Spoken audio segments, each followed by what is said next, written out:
Welcome to the Great Loop Radio podcast, brought to you by America's Great Loop Cruisers Association. We're dedicated to sharing Great Loop information and inspiration with those actively cruising, planning for, or dreaming about a Great Loop adventure.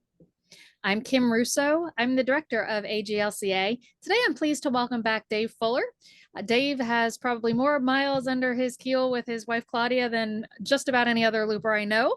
And we're going to talk about side trips, and they have just about done all of them. So we'll bring Dave in just a moment. But as always, I do want to recognize and thank our Admiral sponsors who support AGLCA at the highest level. They are Great Loop Yacht Sales, Passage Maker Trawler Fest, Skipper Bob Publications, and Waterway Guide Media. As always, we encourage our listeners and viewers to support these businesses that support the Great Loop. And let's go ahead and jump right into side trips. Dave Fuller, thanks for joining me today. Hey, it's a pleasure as always, Kim. Yeah, and it's always a pleasure to see you too. Most of our listeners probably have come across you, either heard you on the podcast or seen you at some of our events. But for those who are not familiar with Dave and Claudia Fuller, tell us about yourselves and your cruising experience. So as you say, it's Dave and Claudia. We've been cruising since 2015. We sold our house. So we've been living full time on board the boat since then. And our initial deal was to do the loop one time, like a lot of people do, one and done.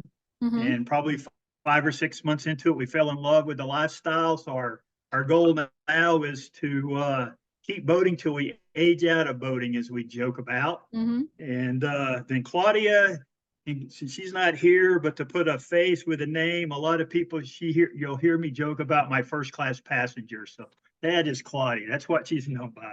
I've got my Team Claudia first class passenger t-shirt. So your boat is Stillwaters 2. Go ahead and tell us about Stillwaters 2. So she's an older boat, 1981. It's a Viking aft cabin cruiser. Back in 2015, when we started looking for a boat, we really didn't know what we were looking for. But Claudia had a lake house, and that she had built this big porch, and it was like 30 feet wide, and I can't remember if it was 10 or 12 feet deep, but that wasn't big enough, so we had to add on to it, make it 14 feet. So she was a big porch person. So when we were looking for a boat, the big thing was to get one of these boats with an aft cabin. And so that's what this did, a sun deck. And so that's what this did for us. And she's happy, and happy wife is a happy life. There you go. And you also mentioned upper helm only, and that was kind of a feature you were looking for? Not really, but because we were going to live on the boat, we kind of had it down to just two boats. One had the upper helm only, the one we bought, and the other one had a lower helm. And the more we looked at them both, you'll hear me say this is supposed to be pleasure boating. And so when we looked at it, we weighed the idea of living on the boat and wanting the extra space in the salon. So we decided to go with the boat with the upper helm only and sacrifice that. And since I do have a first class passenger, if it's not good weather, we don't leave the dock. Well, we are in the same situation with the helm, and I agree with you. When you're living aboard, it's nice not to have the living space taken up by the lower helm, but it's also nice to not always feel like you can just get up and drive. It's nice to just feel like it's a house for a little while. So I'm with you on that one. So this podcast, this topic actually came out of someone asking on our YouTube channel. I guess they had seen somebody doing a YouTube video about taking a trip through Oklahoma as a side trip to their Great Loop, which can be done. It's an unusual one for sure. But they kind of said, that's interesting. What are the side trips and how far inland can you actually get? Now, that's a hard question to answer because how far inland varies depending on where you are. But I immediately thought of you and Claudia because, as I said, you've done just about every side trip there is to do. So I think what we're going to try and do today is really just scratch the surface because we're talking about thousands and thousands of miles of waterway. But to just kind of answer that gentleman's question, but give others, plant a little seed about what you can actually access from the Great Loop. And it also made me think of a conversation you and I have had and something you've said in our events about you have a, kind of an interesting take on the Great Loop and how you and Claudia look at the main Great Loop route. So tell us about that. All right. Well, how about if I answer that first question first? If he's thinking about Oklahoma, we haven't done this yet, but it's Hmm. what we plan to do next season. Okay. And you can actually take the lower Mississippi down to the Arkansas River, Hmm. get on the Arkansas River, and go all the way to Tulsa, Oklahoma. So the end of navigation on the Arkansas River is Tulsa. So you can how far in you can go. So that's kind of an interesting idea. And it's an unusual one. And I only knew that was possible because we once had a sponsor on the Arkansas River. And I had to look and say, hmm. And I think maybe the reason that's unusual is because it's from the lower Mississippi, which is already kind of the road less traveled for loopers. But I think further east, I think Pittsburgh is probably, I would guess, the farthest inland you can get. And we'll talk about the Ohio River a little bit. But to the second part of that, tell us your take on the Okay. Maine Great Loop route. Yeah, so then our take on the main loop, we kind of came to this accidentally, but the idea of the loop, it's a big circle, Mm-hmm. but we call it the carousel instead of the loop.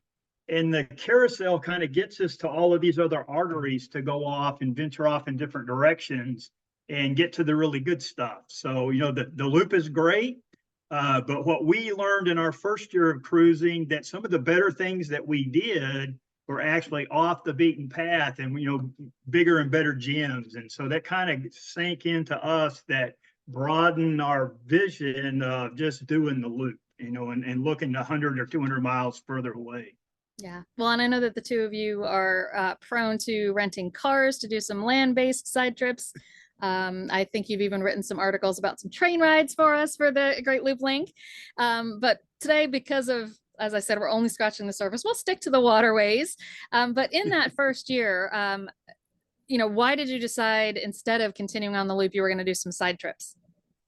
So I didn't get to retire when I thought I was going to in 2015. So we didn't get to retire till May of 2015, and then we moved on board the boat in June of 2016, and we had purchased the boat in Fort Myers.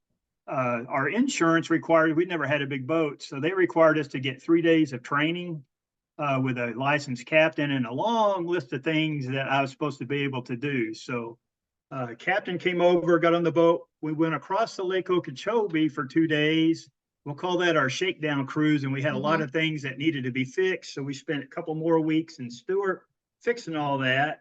And then he traveled with us from Stewart up to Vero Beach. But it was mid to late July before we kind of got the green light to let the training wheels off, so to speak.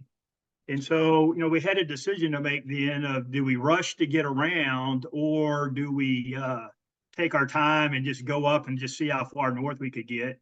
I think it's Eddie and Linda talk about they are laid back loopers. Mm-hmm. Claudia and I say we're lingering loopers. We're usually at the back of the pack, and we're okay with that. And so we decided, the kind of the first decision we decided is, hey, we don't have a house that I have to go back to. So let's just see how far north we go, and that's what we'll do. And so as we started up, one of the things that I had always wanted to do is go see Kitty Hawk. So when we get up to your neck of the woods there in the Carolinas, we started looking at, well, can we get to Kitty Hawk? And well, no, we can't, but we can get out to the Outer Banks. So we went to Ocracoke Island, went to the Hatteras Lighthouse, and then we did rent a vehicle and drove up and spent the day looking at Kitty Hawk. Mm-hmm. And that was kind of the birth of the idea. Yeah, and that season when you decided it was too late to get all the way up through the northern part of the route, so you kind of lingered around the southeast. You, in addition to the Outer Banks, you did several other side trips. So I'm just going to kind of run through them and ask you a little bit, just give us kind of a highlight. You did the Albemarle Loop, so tell us where that is for those who aren't familiar with the Albemarle Loop and what's special about that loop. Okay, so after we got done with the Outer Banks, we came back and got on the Great Loop route there at the Neuse River, and you're just south of Norfolk a little bit. And so you make a decision that you either have to go through the Dismal Swamp through Elizabeth City, or you can go on the eastern way to what they call the Virginia Cut. And we had heard a lot of people talk about how bad crossing that Albemarle Sound was, and it can be a pretty choppy. So kind of being newbies and chickens that we are, we made a left and went all the way west along the southern part of it to Plymouth and you go to the northern side, crossed over to Eddington, and then came back the lake. There's a plantation. I forget, we didn't stop at it, but Plantation Inn or something like that. And then we went to Hertford and then to Elizabeth City. So we, instead of crossing that big sound and big water, we just went around it.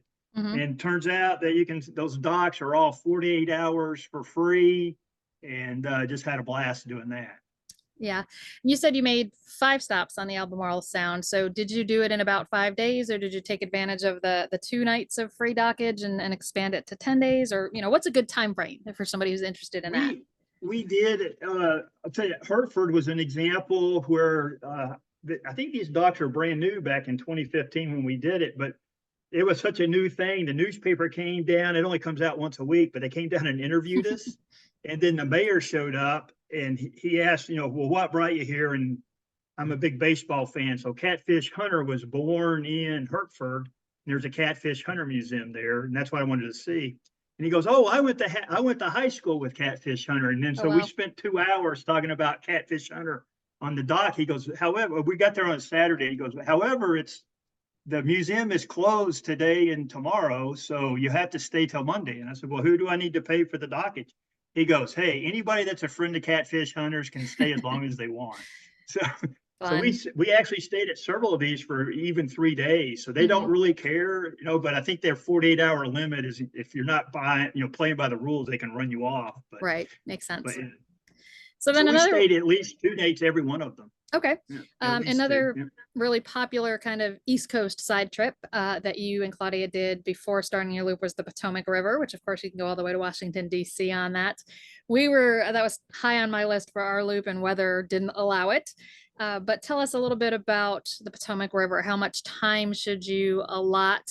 And one of the things when we were planning it is it doesn't look like there's too many marinas along the Potomac. So is it a pretty much an Anchorage type of place, or marinas, or what's your take on that? So from the entrance of the Chesapeake Bay there where the mouth of the river is, it's about 100 miles up to DC. Hmm. So we came out at Deltaville, which is on the western side. Usually that's a good place right after Norfolk people stop at. So we left Deltaville, got into the Potomac River on the south side, and there's lots of coves in there. We dropped the anchor there. About halfway up, there's a place called Gilligan's. It's actually a restaurant, but they have docks there if you dine, and they allow you to spend the night on the docks. So we Hmm. stopped at Gilligan's. Kind of the neat thing about that Gilligan's is that that's also where John Wilkes Booth crossed the Potomac River after shooting Lincoln. So I'm a big history buff, so that kind of stuff that drew me to that spot. So Absolutely. looking at that, and so but that's where John Wilkes Booth crossed in a little dinghy across the river there. Well, And then from there, you can get all the way up to DC to all the docks. So, we anchored out one night, stayed on a free dock one night, and then all the way to DC. nice. And And on of the course, way, go ahead. oh, go ahead. No, I So was on the just, way back, though, just south of DC is Mount Vernon, and there's a dock there. So one of the coolest things we did everybody knows a lot about what to do, see, and do in Washington D.C. But on the way back, we anchored right across from the Mount Vernon, George Washington's home. And in the morning, there's a ferry that comes in there, and you're not supposed to land until after the ferry does. And the ferry docks on the south side. So we anchored, saw the ferry coming, raised the anchor, and as soon as the ferry made its turn to go anchor, we just zipped right over there on the north side and dropped lines down, and then enjoyed the day at Mount Vernon. So that was kind of cool. yeah, definitely a side trip for our history buffs.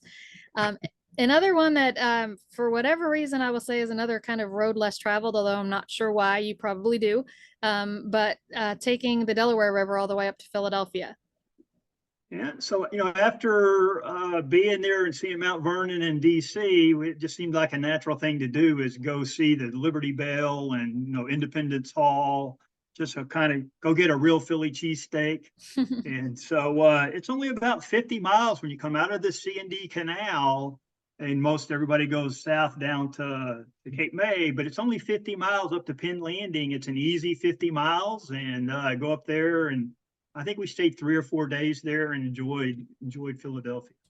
I heard at one point that some of the dockage in Philadelphia had closed down a marina.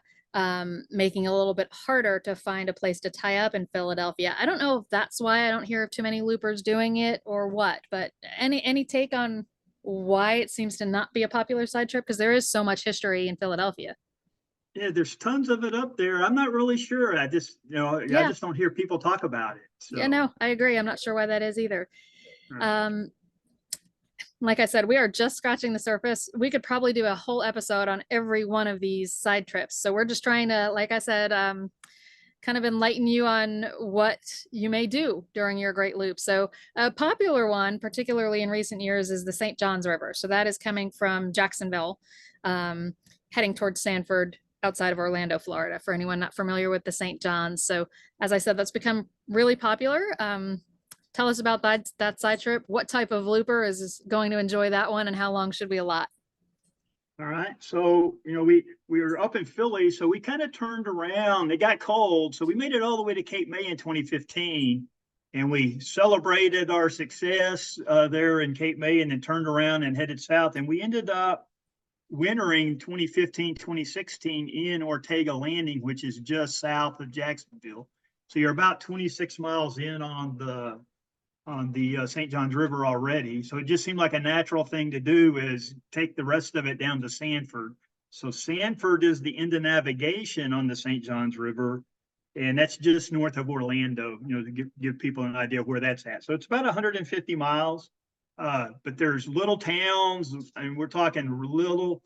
My friend Robert Creech, when he's talking about these little marinas and little towns, he calls them marinas of character. Mm-hmm. So what Yes, you're he going to does. find on the you're going to find on the St. Johns River is marinas of character, but they're there. You'll find them. There's 3 springs on the way down. So Green Cove Springs. A lot of people know that because that's where they do their mail forwarding address. Mm-hmm. But there's a spring comes up. It actually overflows into a swimming pool, and from the swimming pool, it goes into the St. Johns River. So the next one's a little further south is Silver Glen Springs. It's really pretty.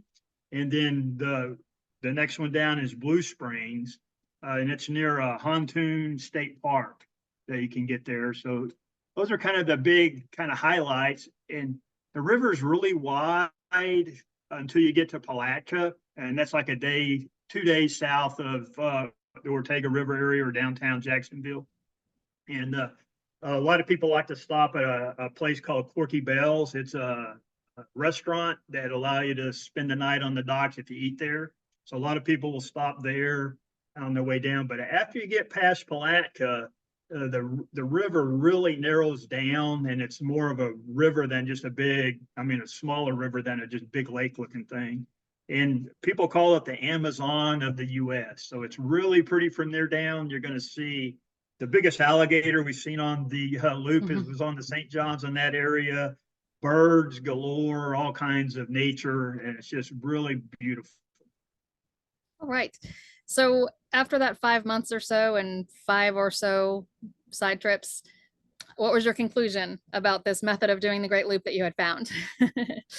So that's kind of this idea. We had cruised a little bit, and like I said, going to DC, going to Philadelphia, doing the Albemarle Sound, going out to the Outer Banks, and it really became like, hey, wow, this idea of doing the loop, we've seen some really neat stuff and stops on the loop, but some of the better things that we saw were off the loop, and that's really kind of the gems were a little further away, and that really is what really did cement us to really start looking at, well, where else can we go? Yeah.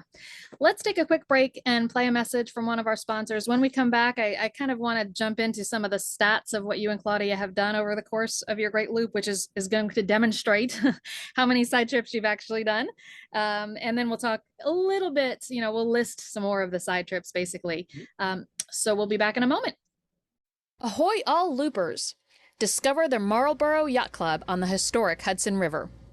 We can accommodate vessels up to 52 feet, offering premium 91-octane non-ethanol fuel, water, pump-out, and dockside electric services for your convenience.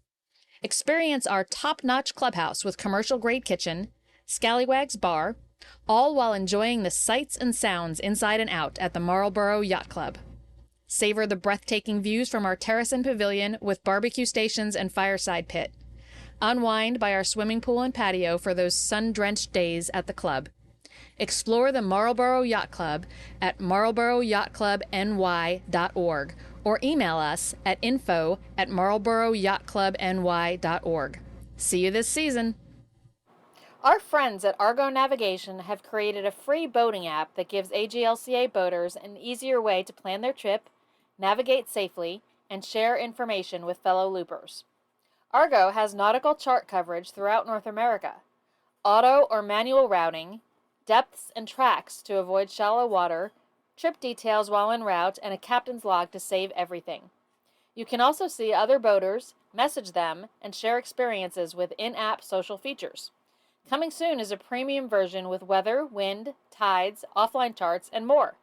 Download the Argo Boating app on the App Store or Google Play. We're back on the Great Loop Radio podcast. My guest today is Dave Fuller, and we are talking about Great Loop side trips. The fact that there are many more than most people realize, and Dave and Claudia aboard Stillwaters 2 have done most of them. You've done 2 complete loops, correct? Not 3 yet? Yeah, we've done 2 in all but the northern part from New York over back to Chicago, probably twice, 2 more times. So that little bitty piece we need to do, but okay, and whatever. so for most people, most boats, their Great Loop is somewhere around 6,000 statute miles. You and Claudia have cruised 37,000 statute miles, so that'll tell you a little bit about how many side trips you've done. But give us a little bit of the breakdown of that. I know you've got some stats. Yeah, so the first year, 2015, when we left Fort Myers, now of course we went to Cape May and came back down and then went all the way around the next year, but we were right at 10,000 miles for our first loop. When we got back to Fort Myers in February of 2017, so we left in May or June of 2016 or 2015, got back in February 2017, and like I say, right around 10,000 miles. We had kind of decided that we were going to do a second loop, but we also had learned about this thing called the Down East Loop. So we decided we'll go to Maine in 2017. So we went up to Maine and back, and then we went and did the second loop, and then did the Down East Loop. And I was looking at a map one day, and I noticed that we'd been in every state east of the Mississippi except for West Virginia. So, wow, that's kind of weird. So that you have to do the Ohio River then to do pick up the West Virginia. So that's what we did. So we've been in all the states east of the Mississippi, and we've been in 5 of the states west of the Mississippi. All with the boat, right? Stillwaters has been in all of them. Yeah, all with Stillwaters too, all by water. We've been in all 5 Great Lakes. And then when we did the Down East Loop, most people go to Ontario. Some people do go east and they'll get into Quebec. But if you do the Down East Loop, then you can also go to New Brunswick, Prince Edward Island, and Nova Scotia. So we've done all of that. And then we did shoot over to the Bahamas one time. So one winter. So obviously very much extended cruising. You mentioned, kind of the Great Lakes. The Triangle Loop is one of the options, and we usually consider that kind of a route option, although you can do it in one season. And we cover those waterways, so I'm going to kind of jump over that a little bit. Same thing with the North Channel, but you kind of took a little bit of a side trip from the North Channel and went into Lake Superior. So tell us about that. All right. So usually when people finish up the North Channel, they'll kind of go to Detour and then to Mackinac Island. That's kind of the normal plan. But there's a little river called the St. Mary's River that's just drop dead gorgeous. And you can go up to Sault Ste. Marie, Canada. And then there's some American locks, and then there's a Canadian lock, and you can go through those locks and then into Whitefish Bay. And at the end of Whitefish Bay is a point, and that's where the Great Lakes Shipwreck Museum happens to be. And so the Edmund Fitzgerald sank about 20 miles off of that point. So that's where they built this big museum. And when you go into the museum, it's glass doors and they open up, and they've actually raised the bell of the Edmund Fitzgerald. That's kind of the first thing you see. So that's pretty cool. Yeah. But so we went in. So we went there. There's a Coast Guard station, lighthouse, all of that. And then if you go, I don't know if people have ever heard of the Painted Rocks, but if you do an internet search for Painted Rocks, you'll see some just drop dead gorgeous, beautiful scenery. And it's only 2 days away from Whitefish Point. And there is a marina, it's about 90 miles down there, but a marina that's about halfway there. You can stop or you can anchor, go all the way down to the Painted Rocks and just get a great view and then come back to Whitefish Bay. In the bay there's not really a marina, but it's kind of there's docks there, no power, no water, but it's kind of a place of refuge. But you can tie up there and as a point of stop, and then from there it's just one day back to the American locks. And then one of the things we did do, one of the coolest things we've done, we were talking about it before we started talking, is in Sault Ste. Marie there's a train that goes 114 miles into the interior of Ontario, and it's like a 10-day trip. I mean, a 10-hour trip all day long. That was a blast. Yeah, lots to see and do there. We actually did a full podcast on Lake Superior within the last year. So if anybody's looking for that, go to the archives. We've probably covered most of these over the course of the 10 or so years we've been doing the podcast. So kind of moving on as you continue south, another side trip on the inland rivers is the Cumberland, which most people will go as far as Nashville and then turn around. Is that what you and Claudia did? Yeah, we went to Nashville. We went just past it a little ways, but we thought about going to the end of navigation, but we did not. But yeah, you can cruise another day or two past that, and it's really nice. But we did go just to Nashville. For Green Turtle Bay is kind of the place, where people are coming off the Ohio River and they stop for a few days to kind of regroup. Right. So from Green Turtle Bay to Nashville is about 150, 160 miles. You're going to be going into the current when you do that. So we took 3 days to get there, but because you're riding the current on the way back, we took 2 days to get back to Green Turtle Bay. And then there is another town on the Cumberland River called Clarksville. It's about halfway. So we skipped it on the way to Nashville and then went there, to Clarksville and then back to Green Turtle Bay on the way back. Yeah. And I guess I should mention, kind of the way I define side trips, you're going to have to backtrack. The main Great Loop route, you're going in a circle. You never have to backtrack to get from point A to point B. Most of these side trips, you are going up a river, down a river, and you are going to have to turn around, come back. But that gives you a great opportunity, to space out where you're stopping so that you can stop at different places on the way back, or to revisit some of the places you really liked. And that is certainly the case with the Cumberland. Another one that connects to the Great Loop route that you did that same season on your first Great Loop was the Tennessee River, which is what we did last summer. So fill us in on that. How long does that one take, and what's the highlight? So the Tennessee River, I'll kind of break it down into 3 sections. People can go to Chattanooga. You'll see a lot of people do that, and they'll turn around at Chattanooga. So Chattanooga is about 250 miles off of the Pickwick pool there. If you decide to keep going from Chattanooga, Fort Loudon is kind of the next best place to stop to kind of regroup, and that's another 130 miles. It's 2 or 3 days, depending on how far you travel. And then from Fort Loudon Marina, it's another 110 miles on up to Knoxville. And the end of navigation is only a couple of miles just east of Knoxville. So, you can kind of think of those as 3 big milestones to hit. And again, you go up. So what's 250, it'd be, what's that? 350, 400. So 500 miles all the way up there and back, one way. Yeah. And we enjoyed that trip. It's usually the fall timeframe when most loopers are kind of in that area. So you get the beautiful change of colors, and it was a great way to spend the summer and early fall. So that kind of concluded for the most part the side trips on your first loop, but of course you are aboard full time. So you continued cruising, did some of the Keys for that winter. And then you went up on a side trip to Maine. So did you get to New York City basically and then go through Long Island Sound and head up towards Maine? Is that the route you took? Yes. So kind of I mentioned doing the down east loop. We're it's 2017 now. So we've been cruising for 2 years, but we're still chickens. and so when you do thinking about the down east loop, you're doing a lot of ocean cruising, with the shore on one side and just, the fetch is Great Britain. It's like, are we really up to that? And so what we thought we would do is go test it out. And so that was the idea of going up to Maine and just see, do we really have what it takes to do this or not? And if we don't, we'll just turn around and go back and do something else. And if we do, we'll make it up to Maine. So that was kind of the idea behind this. But we got to New York City July 30th. And then we got back October 17th. And so from that amount of time is where we were making our way up there and turning around and getting back. So spend, 2.5 months doing that part, and it was a blast.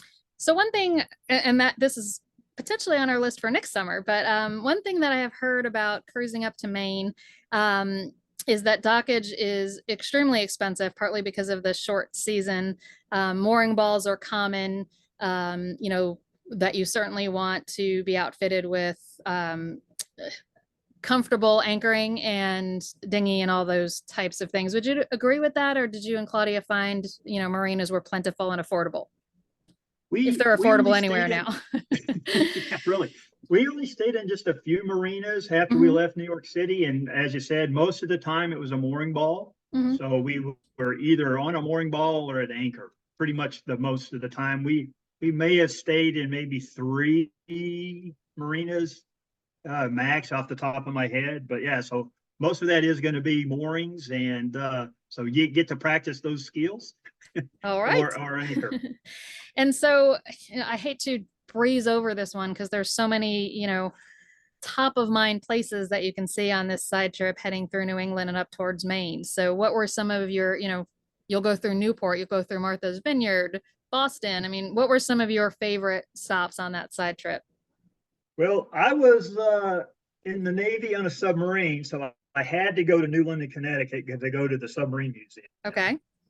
Mystic, had to go there and have a really good, it's like a couple of days to stay at the Mystic museum there, see, their history museum and all. And then there's a pizza place in Mystic that made a movie famous. So you have to go eat pizza at Mystic Pizza.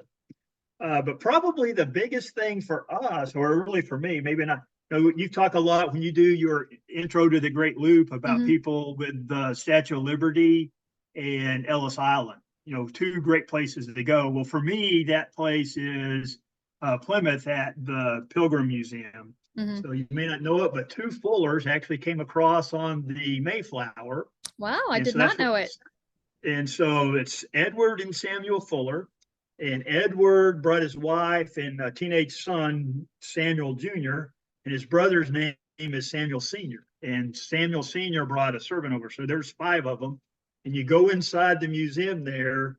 It's always someplace I'd wanted to go, but they have a wall and it has pictures of all the different people, their sketches, but they're all in black and white. And then right beside it, we know that half the people died. And so right beside this, showing everybody with their names, then the winter goes by and it has the survivors, only the survivors there. So Edward, his wife, and the servant, all 3 died. So out of these 5 people that came over, 60% of them died. And Samuel Jr., who was actually Edward's son, and Samuel Sr. survived. But we actually hailed through Edward, and my family does through Edward and Samuel Jr. So that was a cool place to go visit. Definitely. So for me, that was very cool. Yeah, it was just a cool stop. Yeah. Yeah. Boston, because I love history. The one mistake we made in Boston, though, was kind of weird, is I wanted to go to the JFK Presidential Library, and there's a dock over there at the library. So we had rented a car and went all over the place. But we were going to take the boat over and land on the dock. And we get over there to the dock after we had turned the car back in, of course. So we get over there to land on the dock, and there's a sign that says, "No docking." Uh-oh. Went, oh, no. So I actually docked on the dock anyway, and went into the museum and asked him, I said, "Hey, you got a dock out there. Is it okay if we come into the museum?" And he goes, "Get your boat off the dock." I said, "Okay." I said, "How about if I just drop anchor out there and dinghy ashore?" He goes, "Do not drop your dinghy on our property." Wow. I went, "Oh, really?" So if you go to Boston and you want to see the JFK Museum, you're going to have to figure out, take the bus. Okay, good advice. So that was kind of your 2017 cruising. Mhm. 2018 brought you another side trip, this time on the upper Mississippi, which is pretty uncommon except for loopers who live somewhere off the upper Mississippi and take that to get to the main Great Loop route. But you and Claudia decided to go all the way up the Mississippi. There's other loopers doing that this year too, I know. Yep. Tell us why you chose that side trip and give us a highlight or two of that one. Well, we're all probably familiar with the book Tom Sawyer, so we were going to play Tom Sawyer in 2018 and go all the way up to the end of navigation and then go all the way down to New Orleans. That was kind of the goal. It's what we wanted to do. So we had come around the loop, and I think we got to Chicago. Trying to think, I didn't look, but sometime it was early or late August. We got there in late August, came down the Illinois River, and we ended up having to wait for about a week because it started raining and let all the debris go by. So I think we actually launched September 8th. So, we were at Grafton, and then we started our way up and then got up to the end of navigation and then turned around. And you've heard me speak about Red Wing was one of the neat places, but on the way south, it flooded again and 6 locks got closed, and we waited 3 weeks for those locks to open. But there we met a couple named Mary and Dan, and Dan is blind, and they have a seeing eye dog, but they didn't have a dinghy. And so we kind of agreed that we would take them all the way across the Gulf. So we buddy boated with them all the way down the Mississippi, the Ohio River, the Tennessee, to down the Tenn-Tom, got them across the Gulf. And so on those rivers, since they didn't have a dinghy, we would anchor with them. And then I'd drop our dinghy, go take Toria, the seeing eye dog, ashore and bring them back. So we that's why we didn't do the lower Mississippi. But we had a great time with Dan and Mary. Yeah, had a different calling for that trip for sure. But for the upper Mississippi, you went all the way to the start of navigation, I guess. Is that the way you would say that, or is it considered the end of navigation? Into navigation, yeah. I wasn't sure if that was where the Mississippi started. But anyway, the end of navigation is the Twin Cities. So, another one of the great cities in the US, or two of the great cities that you can see by that side trip. And then the other kind of major river that's connected to the Great Loop route is the Ohio. And to do all that one all the way to Pittsburgh is a pretty lengthy trip, but you have done it. So tell us how long that one took. And again, highlights of the Ohio. And this may be one that takes you the furthest inland, depending on what your measure is. Yeah, so to get from Paducah, which is on the Ohio River, that's on the main loop route, which I know you talk about, it has 2 of the best of the loops, a museum and a restaurant. I can't remember the name of the restaurant. Doe's Eat Place. Doe's Eat Place. And then the museum is the Quilt Museum. So that's kind of where we say we launched from. It's and from there, it's about 950 miles up to Pittsburgh. And so it took us about 21 days to get up there. So travel days up. And again, you're going into the current, and it took us only 14 days to get back. So, kind of what you said a while ago, you make shorter runs, and then the places that you really like, then you see them on the way back down again. The real thing I love about the Ohio River, though, is so we made 21 and 14 days, that'd be 35 stops. There's not a whole lot of marinas at all. And what they call a marina is really a boat club and floating docks.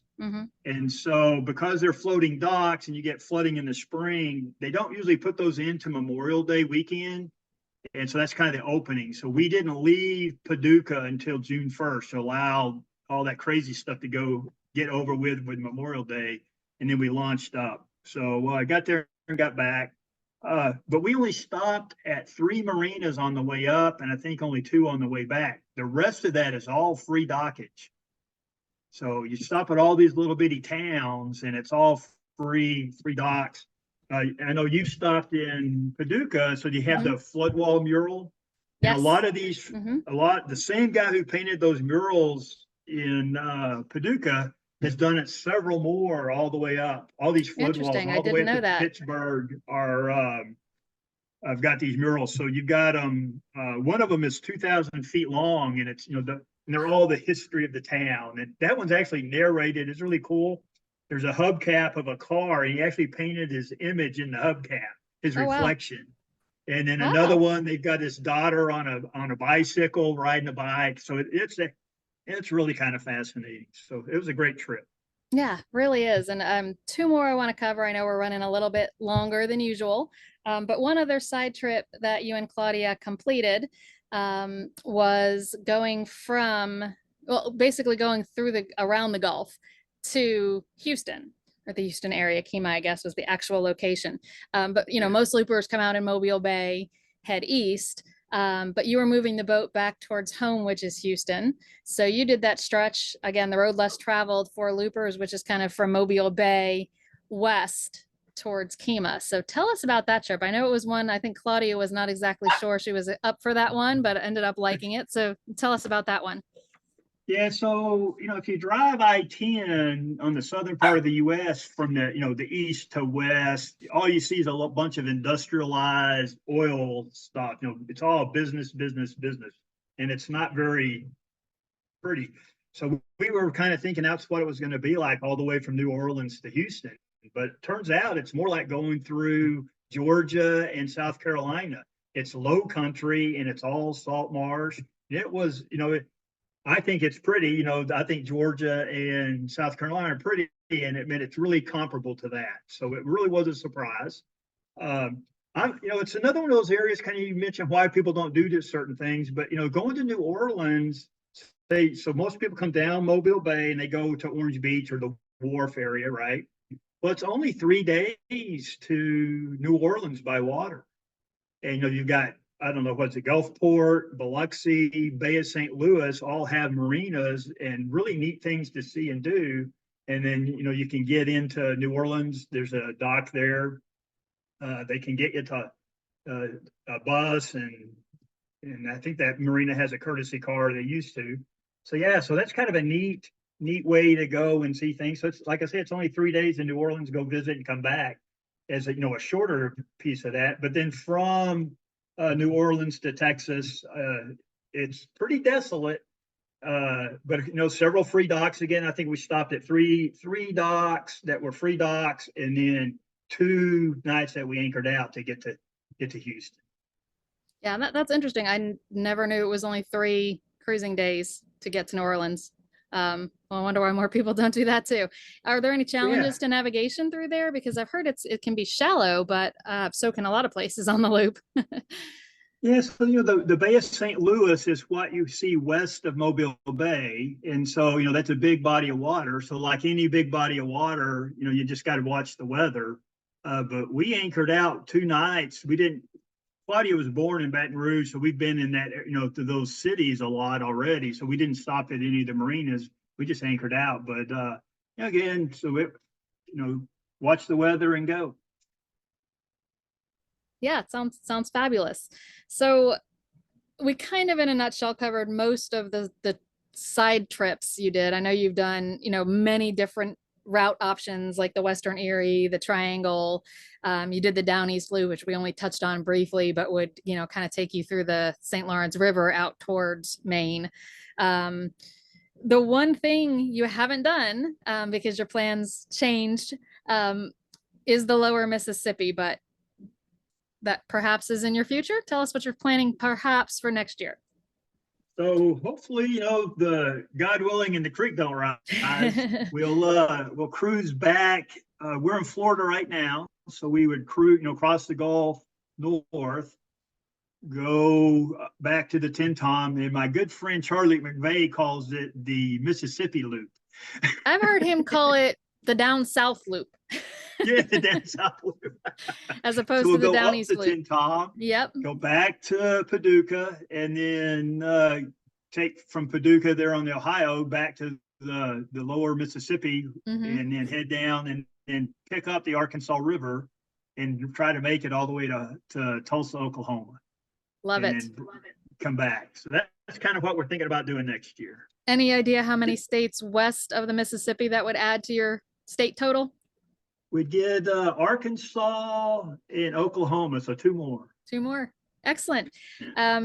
love how you and Claudia have just kind of embraced this lifestyle and kept going with it and done so many miles. And you've done so much that's on my cruising list. So I'll be calling you to give me some guidance, hopefully next summer on our way up towards Long Island Sound and up towards Maine. But thanks for joining me. I hope and what I intended and what I hope has happened is that you've really kind of opened some eyes as to what you can actually do from the Great Loop beyond the Great Loop route itself. We didn't even scratch the surface of all the places you're so close to by car that, you know, in a day trip from somewhere you've docked the boat. But I really think it was eye-opening for people to realize exactly how far off the main route you can get by water and continue the explorations. So Dave, thank you for sharing all of this. We appreciate you taking time out of your busy day for us. All right. I'm looking forward to seeing you at the winter rendezvous. I will see you there. And thanks to everyone who's watched or listened today. We'll be back next week with another episode of the Great Loop Radio podcast. Until then, safe cruising.